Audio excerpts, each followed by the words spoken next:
Sabado na naman at wala na namang OT. Isa tayo sa mga pinalad na hindi mabigyan ng OT.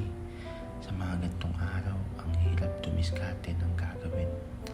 Kaya napagdesisyonan kong linisin na lang si Palya. Palya pinangalan ko kasi laging palyado. And since nakapaglaban na ako, dumiretso na ako ng court para makapagpapawis. Saktong-sakto din kasi yung panahon. Hindi mahangin, hindi rin ganun kainit. And around 4:30 na ako nakakyat dito. And habang nag-aayos ako, may napansin ako sa isinusuot ko sa paa ko. Ito yun.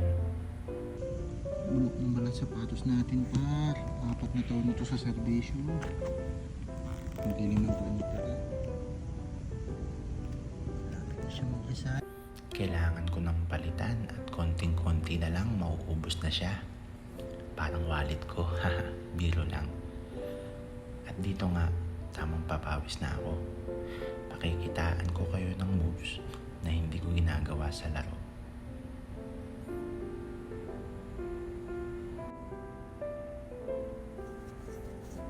O, diba?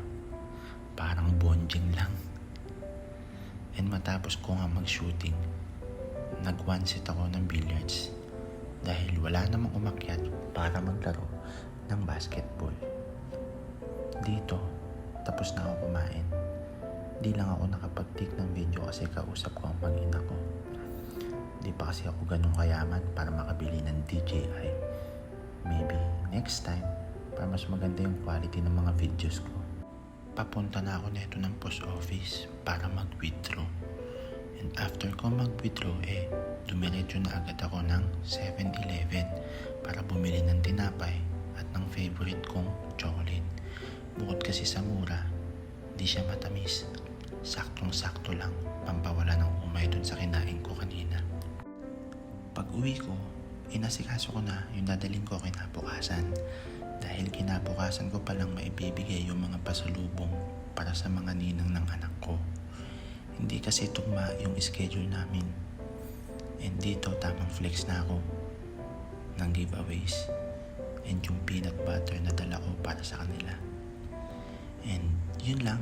Salamat sa pag-aaksaya mo ng 3 minuto dahil nanood ka sa videos ko. Salamat. Bye!